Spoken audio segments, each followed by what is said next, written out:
अस्सलामुअलैकुम दोस्तों, मैं रोहान सईद जो प्रॉपर्टी बाय आरएस के प्लेटफॉर्म से आपसे मुखातिब हूँ। दोस्तों, प्रीवियस वीडियो में मैंने गुलशन महरान के हवाले से अपना पूरा एक तज्ज़िया पेश किया था और पूरे इसके प्राइसेस वगैरह प्लॉट्स की और करंट कंडीशन लीगल स्टेटस वगैरह के हवाले से मैंने आपसे सारी चीज़ें डिस्कस की थी। तो उसका मैंने मास्टर प्लान डिस्कस नहीं किया था। आज मैं इसका मास्टर प्लान आपके साथ डिस्कस करूँगा कि कौन कौन सी कैटेगरीज़ के प्लॉट्स कहाँ कहाँ अवेलेबल हैं गुलशन महरान के जो जिना एवेन्यू से कितने करीब कौन कौन से सेक्टर्स पड़ते हैं और फ़िलहाल कंस्ट्रक्शन के लिए भी अच्छे सेक्टर्स कौन से हैं। तो ये जैसे आप देख सकते हैं, मास्टर प्लान जो है मैंने जिना एवेन्यू जो है के साथ जो है गुलशन महरान को मैंने आपके सामने पेश कर दी है। तो ये वेस्ट ओपन लोकेशन जो है, वेस्ट ओपन लोकेशन पहला माइंड में रख लें। कभी भी आप मैप चेक कर रहे हो तो हमेशा उसके माइंड में अपना वेस्ट ओपन रख लिया करें। तो ये कैंट व्यू अपार्टमेंट्स हैं जो कि कम्प्लीटली अब आते हैं। यहाँ पे 2.5 करोड़ का 3/DD है। तकरीबन 3/DD आपका 150 गज़ 155 गज़ होता है, ठीक है। और ये ब्रिज है, ठीक है। अच्छा, और ये हकीम विलास है। तो हकीम विलास की तरफ अगर आपका फेस होगा और आपके बैक पे पूरा रेस्ट ऑफ द गुलशन महरान आ रहा होगा तो आप वेस्ट ओपन डायरेक्शन देख रहे हैं। तो ये आप माइंड में रखिएगा। अच्छा, उसके अलावा मैं डायमेंशंस का डिस्कशन कर लूँ कि कौन कौन सी डायमेंशंस जो है वो आपको अवेलेबल हैं और किस किस कैटेगरी में क्या क्या डायमेंशंस अवेलेबल हैं। तो सबसे पहले तो ए कैटेगरी अवेलेबल है जिसकी डायमेंशन है 36/60 फीट्स 240 गज़। बी कैटेगरी 400 गज़ जिसकी डायमेंशन है 45/80। सी कैटेगरी 600 गज़ 60/90। और डी कैटेगरी 1000 गज़ की कैटेगरी भी अवेलेबल है 75/120 गज़, काफ़ी बड़ी कैटेगरी है। फिर आपके पास आर कैटेगरी है 150 गज़ की 30/45 की, और एक है 120 गज़ की भी आर कैटेगरी है 45/24। तो 150 गज़ की कैटेगरी का बेनिफिट ये है कि जो आपको फ्रंट है वो 24 के बजाय 30 फीट का मिलेगा। तो ये बड़ा एडवांटेज है क्योंकि 96 गज़ में जो एल कैटेगरी है उसका फ्रंट भी 24 फीट का ही है। तो ये बड़ा एक एडवांटेज है कि 96 गज़ में भी 24 का फ्रंट है और 120 गज़ का भी 24 का फ्रंट है। तो 150 गज़ में आपको ये एडवांटेज मिलेगा कि 30 फीट का आपको 6 फीट आपको एक्स्ट्रा फ्रंट में मिलते हैं और 30 गज़ भी बहरहाल आपको मिल जाते हैं। खैर, और दूसरा ये है कि एक ऑप्शंस भी आपको 150 गज़ में ही ज़्यादा मिलेंगी मुकाबला 120 गज़ के बहुत ही लिमिटेड प्लॉट्स आपको दिखाई देते हैं। अच्छा, कमर्शियल में एस कैटेगरी जो है 75 गज़ की है, S1 जो है 40 गज़ की और S2 1000 गज़ की कैटेगरी है, ठीक है। अच्छा, पहले ज़रा एक और चीज़ मैं आपको दिखा दूँ कि जो प्लॉट्स जो यूटिलाइजेशन ऑफ लैंड है वो किस तरह से हुई है कि 55% यहाँ पे रेजिडेंशियल प्लॉट्स रखे गए हैं, 5% जो हैं वो कमर्शियल हैं, 10% एमिनिटीज़ हैं, 30% जो हैं वो आपके रोड्स हैं। टोटल आपके 100% बनता है। तो अब मैं आपसे अगर ज़िक्र करता हूँ कि ए, बी, सी, डी और आर कैटेगरी या एल कैटेगरी, तो आपको आइडिया होगा कि मैं आपके साथ कौन सी कैटेगरी के प्लॉट्स डिस्कस कर रहा हूँ, ठीक है। तो मेन जिना एवेन्यू के साथ अगर हम चलते हैं, सेक्टर 1A वाक़ है और 1C वाक़ है। तो सेक्टर 1A की तरफ अगर हम चलते हैं, ये आपका सेक्टर 1A है, ठीक है, जो कि मेन जिना एवेन्यू पे वाक़ है। यहाँ पे आपके पास 75 गज़ के कमर्शियल्स हैं और 600 गज़ से कुछ प्लॉट्स आपके पास हैं, और 200 गज़ की मेन रोड है जिना एवेन्यू, जहाँ पे ये सेक्टर 1A जो कि बहुत ही premium location, one of the premium location Karachi की है और आइंदा और भी ज़्यादा प्रीमियम हो जाएगी। ऑलरेडी ये प्रीमियम काफ़ी है। अच्छा, इसके पीछे अगर हम देखते हैं, आपके पास डी कैटेगरी के 1000 गज़ के प्लॉट हैं, 400 गज़ के बी कैटेगरी के प्लॉट हैं, सी कैटेगरी में 600 गज़ के प्लॉट हैं। तो ये आपको 3 कैटेगरी के प्लॉट्स नज़र आते हैं और स्कूल, मस्जिद, कम्युनिटी सेंटर की आपको जगह नज़र आती है। अच्छा, अब गलियों की बात करते हैं कि गलियाँ कितनी बड़ी हैं। तो 30 फीट की गलियाँ आपको इसमें 400 गज़ में, 600 गज़ में, 1000 गज़ में दिखती हैं और कहीं-कहीं आपको 40 फीट की गली भी दिखाई देगी। गलियाँ मेरे हिसाब से थोड़ी-सी और बड़ी होनी चाहिए थी। ये इसका मतलब मैं समझता हूँ कि ये पॉइंट अच्छा नहीं है। अच्छा, इसके अलावा उसके बराबर में 1C में आते हैं। 1C में आपके पास ये 1C अपर कहलाता है। तो ये मैं रीज़न आपको बताता हूँ कि 1C अपर क्यों कहलाता है, और जब मैं थोड़ा-सा आगे आपको उसको एक्सप्लेन कर दूँगा पूरा। यहाँ पे आपके पास स्कूल, कमर्शियल, अच्छा, ये जो हॉस्पिटल यहाँ पे आपको दिखाई दे रहा है, ये एक्टिव हॉस्पिटल है, गम्बट हॉस्पिटल का ये कैंपस है या ब्रांच आप कह सकते हैं। तो यहाँ पे ये ओपीडी यहाँ पे चलती हुई एक्टिव ओपीडी है। यहाँ पे आपको 600 गज़, 240 गज़, 96 गज़, 150 गज़ की कैटेगरी के आपको प्लॉट्स नज़र आएँगे और कुछ 1000 गज़ की कटिंग के प्लॉट्स भी हैं और कुछ 400 गज़ के प्लॉट भी हैं। अच्छा, छोटी कैटेगरी जो 96 गज़ की है, 150 गज़ की है और 240 गज़ की है, यहाँ आपको जो गलियों की डायमेंशन है, चौड़ाई है, वो 24 फीट की मिलेगी। अगेन मेरा वो पॉइंट है कि ये इससे बड़ी होनी चाहिए थी। ये एक इसका पॉइंट है जो कि मुझे इतना अच्छा नहीं लगा। ये 1C अपर की मैंने आपसे बात कर ली, मस्जिद की भी जगह है यहाँ पे। 1C लोअर में आते हैं, हॉस्पिटल की जगह है, एल कैटेगरी 96 गज़ हैं और कमर्शियल है 240 गज़ है। यहाँ कमर्शियल है आपके पास और अगेन आपके पास 150 गज़ की पूरी कैटेगरी है, 240 गज़ की कैटेगरी आपके पास है। अच्छा, अब मैं ज़रा आपसे ये कहता हूँ कि 1C अपर और लोअर का मामला क्या है। ये जो आपको कैंट व्यू लॉजेस के बाद ये हिस्सा जो आपको दिखाई दे रहा है, कैंट व्यू अपार्टमेंट्स के साथ ये जो रोड है, ये ब्रिज है, ये पुलिया है जो नाला इसके नीचे बहता है, जो बरसाती नाला है और उसके ऊपर पुलिया है। अब जब आप पुलिया बनाते हैं या ब्रिज बनाते हैं तो रैंप के लिए आपको रोड उठानी पड़ती है। तो जब रैंप के लिए आप रोड उठाते हैं तो बराबर की रोड जो है वो नीचे हो जाती है, जिसकी वजह से ये जो हिस्सा है ब्रिज के साथ वाला, ये 1C लोअर कहलाता है। ठीक है। अच्छा, और 1C अपर क्या मामला है? 1C अपर का मामला ये कि वहाँ ब्रिज स्टार्ट ही नहीं होता, तो वो रोड लेवल के साथ ही चल रहा है। तो 1C लोअर का ये मतलब नहीं कि वो डूब जाता है, पानी के रास्ते में ही है, वो जो भी फ्लो आता है पानी के डायरेक्शन, जो भी नाले में जाना होता है वहाँ चला जाता है। बट ये कि लोअर और अपर का मामला ये है कि वो जब ब्रिज की रैम्प की वजह से रोड उठता है तो वो 1C ऑटोमेटिकली रोड जो है वो नीचे हो जाता है। तो ये एक फ़र्क है जिसकी वजह से प्राइसेस में भी 5 या 8 लाख का फ़र्क आ रहा होता है। कुछ लोगों को 1C लोअर पसंद नहीं आता, कुछ लोगों को 1C लोअर पसंद आता है, 1C अपर ये कि सबको पसंद आता है। ठीक है। अच्छा, इसके साथ ही फर्दर मैं अगर 1B या 1D में जाऊँ, ये कैटेगरी मैं आपको दिखाता हूँ, ये भी बड़ी इंटरेस्टिंग कैटेगरी है। जेरा एवेन्यू की दूसरी साइड पे है, हकीम विलास के बिल्कुल बराबर में है। अगर आप हकीम विलास देखें, बिल्कुल बराबर में ये 240 गज़ की, बिल्कुल बराबर में ये 240 गज़ की तिकोना या इसको हम समोसा कैटेगरी कहते हैं। यहाँ पे बहुत लिमिटेड प्लॉट्स हैं और मतलब 7-8 प्लॉट ही हर गली के अंदर एक लाइन में आते हैं। तो अगर आप उसको कंसिडर करना चाहते हैं कि मुझे अभी ही कंस्ट्रक्शन करनी है, तो ये वन ऑफ द ऑप्शन है, यहाँ पे आप कंस्ट्रक्शन कर सकते हैं अपनी जो भी कंस्ट्रक्शन करना चाह रहे हैं। तो अराउंड आपको 1995 के अराउंड ये आपको प्लॉट मिल जाता है, 86 में भी मिलता है, डिपेंड करता है क्योंकि लिमिटेड प्लॉट्स हैं तो यहाँ पे ओनर अपने हिसाब से आस्किंग कर रहे होते हैं। तो ये बिल्कुल मेन जेना एवेन्यू के साथ है और मेन रोड की जो प्लॉट हैं वो तो खैर कमर्शियल के तौर पे डील हो रहे हैं। जो पीछे के प्लॉट्स हैं वो आपको अगर मैं समझता हूँ कि वन ऑफ द ऑप्शन है, अगर आप देन इन ईयर कंस्ट्रक्शन करना चाह रहे हैं तो ये भी कंसिडर कर सकते हैं, क्योंकि जेना एवेन्यू में पब्लिक ट्रांसपोर्ट अवेलेबल है, ग्रीन बस जो है और रेड बस जो भी है वो चलती है और आपको रिक्शा, टैक्सी वगैरह, इन ड्राइव, जेंगो वगैरह आपको मिल जाते हैं। तो और सामने कैंटवी जो लॉजेस है वहाँ आबाद हैं, वहाँ पे आपको नॉर्मल जो बेसिक यूटिलिटीज़ हैं, डेली ज़रूरियात की, अंडे दूध, डबल रोटी वगैरह ये आपको मिल जाती है। ठीक है, तो ये एक 1A आपसे डिस्कस कर लिया, 1C डिस्कस कर लिया। अच्छा, 1C अपर भी डिस्कस कर चुका हूँ मैं, 1C लोअर भी डिस्कस कर लिया है। अब हम आते हैं 1A और 1C के पीछे 1B की तरफ। ठीक है, 1B बड़ी कैटेगरी है, जो का सेक्टर है। 1B में आपके पास क्या क्या ऑप्शंस अवेलेबल हैं, आइए देखते हैं। पहले तो आर कैटेगरी है 150 गज़ की, जो कि 60 फीट रोड फेसिंग पे आती है। ये 60 फीट की रोड चल रही है डिवाइडिंग की, या माइंड में रखिएगा। ठीक है, और 1000 गज़ के भी 2 प्लॉट्स हैं। ये 240 गज़ की कैटेगरी है, 24 फीट की रोड पे प्ले एरिया है। यहाँ भी आर कैटेगरी 150 गज़ की है, एस कैटेगरी कमर्शियल की 60 फीट रोड पर आ रही है और स्कूल, मस्जिद की जगह दी गई है।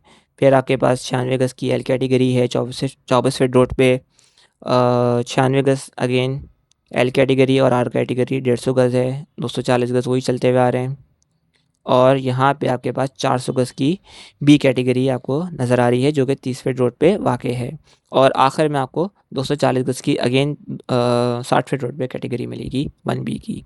1B के 60 फीट डिवाइडिंग के बाद आपके पास मिलेगा 1D। यहाँ पे 600 गज़, 400 गज़ और 1000 गज़ की कैटेगरी अवेलेबल है विद कमर्शियल एस कैटेगरी। तो यहाँ पे आपको सारी रोड्स 30 फीट या उससे प्लस मिलेंगी आपको, या 60 फीट अराउंड की मिलेंगी। ठीक है, ये जो डिवाइडिंग रोड है 60 फीट की रोड है और ये 100 फीट की वाइड रोड है। ठीक है। अच्छा, अब हम आते हैं 1D के पीछे क्या वाक़ है। 1D के पीछे वाक़ है 1C, सॉरी 2C और 2D। तो 2C में क्या चीज़ें ऑप्शंस आपको मिलते हैं, कमर्शियल है, 150 गज़ की कटिंग आपको मिलती है, आर कैटेगरी 240 गज़ की A category, amenity, school, hospital. A category में 240 गज़ आपको यहाँ भी नज़र आते हैं और एस कैटेगरी के कमर्शियल्स आपको दिखाई देते हैं। और अगर हम 2C के पीछे जाएँ तो 2D मिलता है, यहाँ पे 1000 गज़ के प्लॉट मिलते हैं और बी कैटेगरी 400 गज़ की है और सी कैटेगरी 600 गज़ के आपको यहाँ प्लॉट्स मिलते हैं। ये 600 गज़ आपको दिख रहा है और एस कैटेगरी के कमर्शियल्स आपको बहरहाल दिख रहे हैं। तो ये हम बिल्कुल एंड साइड पे जा रहे हैं, ठीक है। और अच्छा, दूसरी साइड डिवाइडिंग के अगर हम आते हैं, अगर मैं सेक्टर 1 क्रॉस करता हूँ वहाँ से दूसरी साइड से, अगर मैं आपको ये दिखाता हूँ, देखिए ये सेक्टर 1A है, 1C, 1D, 1B, ठीक है। जब 1B ख़त्म होता है तो डिवाइडिंग की रोड 60 फीट की आती है। एक तरह से समझ लें ये चौक है। तो 1B के बाद आता है 2C और 2A। तो आइए ज़रा हम 2C और 2A में डायमेंशंस देखते हैं, कौन सी कैटेगरीज अवेलेबल हैं। तो 2A में 400 गज़, 600 गज़, 1000 गज़ की कैटेगरी आपके पास अवेलेबल है और कमर्शियल्स वही मस्जिद वगैरह, कम्युनिटी सेंटर, स्कूल वगैरह की जगह अवेलेबल है। यहाँ पे आपको मिनिमम 30 फीट की रोड मिलेगी या इससे ज़्यादा की रोड मिलेगी आपको सेक्टर 2A में।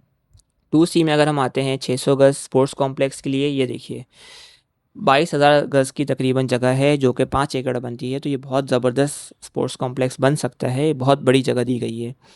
और यहाँ पे 240 गज़ की कटिंग है 24 फीट रोड पे, 150 गज़ के यहाँ प्लॉट्स हैं, आर कैटेगरी के कमर्शियल्स हैं और स्कूल है, पब्लिक सेंटर है, मस्जिद है, 400 गज़ की कटिंग के बी कैटेगरी के प्लॉट हैं और 60 फीट रोड फेसिंग पे 240 गज़ के प्लॉट्स हैं। यहाँ पे भी सी कैटेगरी पे 60 फीट रोड फेसिंग के प्लॉट्स हैं, ठीक है, 1C में। अच्छा, अगर हम 1B में आते हैं, 1C के जो 2C में, सॉरी 2C पे आपको ये मैंने बताया था आपको 60 फीट रोड फेसिंग पे। अच्छा, 2C के पीछे हम आते हैं तो 2B है। 2B में 1000 गज़ की कटिंग आपको दिख रही है, मस्जिद दिख रही है, 240 गज़ की जो आपके पास कैटेगरी है वो दिख रही है। ए प्लॉट 60 फीट रोड फेसिंग है, बी कैटेगरी है 400 गज़ की, ये आपको दिख रहा है। और अगेन ए कैटेगरी 240 गज़ 30 फीट की रोड पे है। छोटी गलियां जो हैं इसकी 24 फीट की हैं। 150 गज़ की कैटेगरी आपको दिख रही है, आर कैटेगरी। और पार्क है 5000 गज़ का, तकरीबन 1 एकड़ का पार्क है, तो काफ़ी बड़ा पार्क है। और मस्जिद है, स्कूल की जगह दी गई है और जो है 150 गज़ की कटिंग है, 240 गज़ की कटिंग है, प्लेग्राउंड है 1 एकड़ का यहाँ पे एक और। तो एमिनिटीज़ के लिए अच्छी जगह दी गई है, 1-1 एकड़ के और 5 एकड़ का इवन स्पोर्ट्स कॉम्प्लेक्स दिया गया है। तो काफ़ी इंटरेस्टिंग और अच्छी चीज़ है ये। कमर्शियल लिया गया है 60 फीट रोड पे, 240 गज़ की ये कटिंग है आपके पास, 600 गज़ की ये कटिंग है आपके पास, ठीक है। अच्छा, अब लास्ट में हम सेक्टर 3 पे आते हैं। सेक्टर 2B के बाद आता है 60 फीट की रोड की डिवीज़न के बाद सेक्टर 3A और 3B। तो यहाँ पे आपको अगेन सी कैटेगरी 600 गज़, बी कैटेगरी 400 गज़, ए कैटेगरी 240 गज़ की प्लॉट्स मिलेंगे आपको, ठीक है। और बी कैटेगरी 400 गज़, सी कैटेगरी 600 गज़। यहाँ पे इधर इतनी ट्रेडिंग या डीलिंग होती नहीं है, लोग इतने इंटरेस्टेड नहीं है फ़िलहाल अभी 3A और 3B और 3C 3D में। 3C 3D में आपको 1000 गज़ की कैटेगरी भी मिलती है और 400 गज़ की कैटेगरी भी मिलती है 3D में। और 3C में आपके सामने आर कैटेगरी 150 गज़ और ए कैटेगरी 240 गज़ की कैटेगरी अवेलेबल है। अच्छा, ये मैंने आपको ओवरऑल इसका मैंने आपको मास्टर प्लान शेयर कर दी है गुलशन मेहरान का। अब कुछ बातें इंपॉर्टेंट है वो आपके साथ शेयर करता हूँ कि ब्रिज किस तरह से वाक़ है और ब्रिज के नीचे नाला है वो कहाँ पे एग्जिस्ट करता है। तो आइए ज़रा गूगल मैप पे चलते हैं और वहाँ मैं आपको ज़रा दिखाता हूँ कि क्या मामला है। ये गूगल मैप आपको सामने मैंने गूगल मैप ओपन कर दिया है। गुलशन मेहरान आपके सामने विजिबल है। अच्छा, अब कैंट व्यू लॉजेस, ये कैंट व्यू लॉजेस की जो अपार्टमेंट्स हैं, ये अपार्टमेंट्स ये आबाद हैं, यहाँ पे पॉपुलेशन रहती है, ज़्यादातर 3/DD के अपार्टमेंट्स हैं। और जो ब्रिज की बात कर रहा था वो ब्रिज ये रहा। अब ये देखें ना, आपको शेड दिख रहा है, नीचे नाला है, बरसाती नाला है। जब बारिश होती तो बारिश का पानी यहाँ से ट्रैवल करके चला जाता है। कभी भी मेरे ख्याल से आपने सुना नहीं होगा कि यहाँ पे कोई बारिश का पानी खड़ा हो गया हो या कोई इस तरह की वीडियोस वगैरह आई हो। ये जो ब्रिज रैम्प बन रहा है इसकी वजह से ये 3C लोअर कहलाता है, क्योंकि वो ब्रिज का हिस्सा ऊपर हो जाता है रैम्प की वजह से, और आगे का हिस्सा जो है वो 3C अपर कहलाता है, ठीक है। तो अच्छा, एक बात मैं आपको और बता दूं, मैप में ये पूरा सेक्टर जो है जेना एवेन्यू के साथ सारा चल रहा है, ठीक है? और ये आपकी सुपर हाईवे है और सुपर हाईवे से भी कोई ज़्यादा डिस्टेंस नहीं है, बहुत ही करीब वाक़ई है। तो ये लोकेशन वाइज़ मैं समझता हूँ कि बहुत ही बेहतर लोकेशन है। जिस प्राइस में आपको अवेलेबल है, प्लस इलेक्ट्रिसिटी के लिए आप अपना सोलर पैनल लगा सकते हैं, क्योंकि इतनी प्राइस डिफरेंस है कि सोलर पैनल लगा के एक तो आपको बिजली for the life time free एक तरह से हो जाती है। दूसरा ये है कि उस प्राइस में भी आपको बहुत डिफरेंस है तब भी, क्योंकि अगर आप कहीं भी 240 का प्लॉट लेते हैं तो 2-2.5 करोड़ से कम का, तो बेसिक प्लॉट कम से कम नहीं है। वरना स्कीम 33 में अगर आप किसी सोसाइटी में जाते हैं तो 1.5 करोड़ से कम 120 गज आपको बहुत मुश्किल से मिलता है, या मिनिमम या 1 करोड़ से कम आपको ऑप्शंस अवेलेबल नहीं है। जहाँ पे आप इतना घुस के अंदर जाते हैं, जो कि रात के टाइम जाना भी बहुत से लोग परेशान होते हैं। ये है कि जेना एवेन्यू जो है रनिंग ट्रैफिक रोड है, तो यहाँ पे आपको पूरी रात आपको ट्रैफिक मिलता है। जेना एवेन्यू की ये एडवांटेज है, जिसकी वजह से मैं समझता हूँ कि गुलशन मेहरान को आपको ज़रूर कंसिडर करना चाहिए, क्योंकि जेना एवेन्यू में आपको ग्रीन बस जो है और जो रेड बस है वो मिल जाती है। उसका स्टॉप है इशारा फैसल, आप कनेक्ट कर सकते हैं, एयरपोर्ट कनेक्ट कर सकते हैं, गुलिस्तान जौहर है, स्कीम 33 कनेक्ट कर सकते हैं, रक्षा आपको मिल जाते हैं, इन ड्राइव यंगो वगैरह, ये सब आपको सामने कैंटवी लॉजेस से आपको सारा जो भी बेसिक घर की ज़रूरियात हैं वो मिल जाती हैं। आगे गुलशन रूमी है, वहाँ पे साइमा के सारे अपार्टमेंट्स हैं, वहाँ पे काफ़ी बड़े-बड़े सुपर मार्ट्स वगैरह हैं, बिल्कुल जिन्ना एवेन्यू के साथ ही वाक़ हैं और मलिर कैंट के बिल्कुल साथ है। तो वो आपको बहुत सारे ऑप्शंस मूव इन आउट के यूटिलिटीज़ के मिल जाते हैं। तो अगर आप अपना बिजली का, पानी का, गैस का इटसेल्फ मसला कर लेते हैं सॉल्व, तो ये आपके लिए बहुत बेहतरीन लोकेशन है रिहाइश के लिए। पानी का तो बहरहाल गुलशन मेहरान की तरफ से टैंकर्स प्रोवाइड किए जा रहे हैं, ठीक है। और दूसरा गैस के लिए आप वैसे ही एलपीजी ज़्यादातर लोग अब यूज़ करने शुरू हो चुके हैं, या आप बायोगैस का प्लांट लगा सकते हैं, क्योंकि आपके पास इतना फ्लेक्सिबिलिटी है कि ये आप अपने सेल्फ सस्टेनेबल सिस्टम लगा सकते हैं। और के इलेक्ट्रिक वैसे ही आपको मैं समझता हूँ कि जान छुड़ा लेनी चाहिए ज़्यादातर लोगों को, काफ़ी लोगों को। और के इलेक्ट्रिक के लिए आप सोलर पैनल अपने लगाएं, आप बैटरीज इंस्टॉल करें, और अब बैटरीज भी इस तरह की आ गई हैं कि आपको 2-2 दिन का भी पावर बैकअप दे सकते हैं विद एसीज़। तो और अब सोलर पैनल्स भी इस तरह से आ गए हैं कि वो धूप के अलावा भी अगर आपके पास बादल आए हुए हैं या बारिश में हैं, तो उसमें भी वो चार्जिंग कर रहे होते हैं। इवन जो रिफ्लेक्शन है दीवारों की या ज़मीन की रिफ्लेक्शन से भी वो अपने आप को चार्ज कर रहे होते हैं। तो इस तरह के भी आजकल काफ़ी बेहतर सोलर पैनल्स की टेक्नोलॉजी भी काफ़ी इम्प्रूव हो चुकी है। तो अब वो कॉन्सेप्ट के इलेक्ट्रिक के बगैर गुजारा ही नहीं हो सकता, वो कॉन्सेप्ट अब काफ़ी हद तक चेंज हो गया है। तो जो ये बात पहले समझ लेगा वो ये एडवांटेज उठा के अच्छी प्राइस के अंदर वो अपनी जो एक ज़मीन का घर है वो बना सकते हैं। और मैं समझता हूँ कि ज़मीन का घर की तरफ ही जाना चाहिए, क्योंकि वो एक रिटेनिंग चीज़ है कि आप उसको तोड़ के भी 60-70 साल बाद बना सकते हैं। फ्लैट को बहरहाल आप तोड़ के नहीं बना सकते, फ्लैट तो एक डेप्रिशिएटिंग है, वो वैल्यू गिराता जाएगा।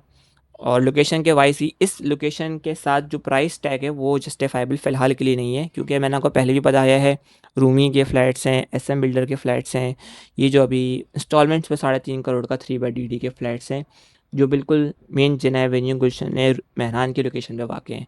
और यहाँ पे आपको 240 गज जो है वो 80 लाख, 75 लाख, इस तरह से 90 लाख में प्राइसेस में थोड़ा सा बाउंस बैक आया है, ओवरऑल रियल एस्टेट में आया है। तो अराउंड 15 से 25% प्राइस के अंदर बाउंस बैक आया है।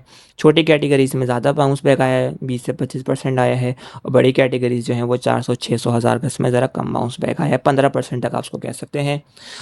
लीगल एतबार से मैं आपको बताता हूँ कि प्रोसेस कैसे होगा। अगर आप पोजीशन लेते हैं, तो अगर आप प्लॉट ख़रीदते हैं तो सोसाइटी ऑफिस गुलशन मेहरान से जाकर आप ट्रांसफ़र करवाएंगे, और हाथ के हाथ आपका लीज़ 70% प्लॉट्स ऑलरेडी हैं। तो आपको अगर लीज़ के बिहाफ पे सेल डीड कराना चाह रहे हैं तो वो आपको सेल डीड भी आप करा सकते हैं। तो क्योंकि सेल डीड लीज़ की कंडीशन अच्छा, लीज़ लोगों ने 70% यूँ करवाए हुए हैं कि अगर आप मलिर कैंटोनमेंट से नक्शा अप्रूव करवाएंगे तो उसके लिए मैंडेटरी है, कंपलसरी है कि आप पहले अपना प्लॉट लीज़ कराएंगे। तो ये बहुत ही मैंडेटरी है, इम्पॉर्टेंट है। इसकी वजह से ना कोई भी जो कॉन्सेप्ट होता है कि भाई डबलिंग हो जाएगी, यूँ हो जाएगी, तो वो कॉन्सेप्ट वैसे ही ख़त्म हो जाता है, क्योंकि 70% प्लॉट्स ऑलरेडी लीज़ हैं। और अगर आपको कंस्ट्रक्शन करनी है तो आपको जब मलिर कैंटोनमेंट से अपना नक्शा अप्रूव करवाना है और एनओसी लेनी है, तो उसमें ये ज़रूरी है कि आपके पास प्लॉट लीज़ हो, क्योंकि केडीए में मसला नहीं है, वो तो आप उसको बगैर लीज़ के भी बना सकते हैं। बट यहाँ पे मलिक कैंटोनमेंट में ये कंपल्शन है। अगर आप रब्ता करना चाहते हैं तो दिए गए व्हाट्सएप नंबर पे आप मुझसे रब्ता कर सकते हैं। तो व्हाट्सएप पे रब्ता करते वक्त आप काइंडली अपना व्हाट्सएप ऑडियो मैसेज या मैसेज ड्रॉप कर दें, तो इंशाल्लाह मैं आपको ज़रूर रिप्लाई करने की भरपूर कोशिश करूँगा। तो उम्मीद है दोस्तों मेरी आपको वीडियो पसंद आई होगी। अपनी कीमती राय का इज़हार कमेंट सेक्शन में ज़रूर करिएगा। तब तक के लिए अल्लाह हाफ़िज़, अस्सलाम वालेकुम।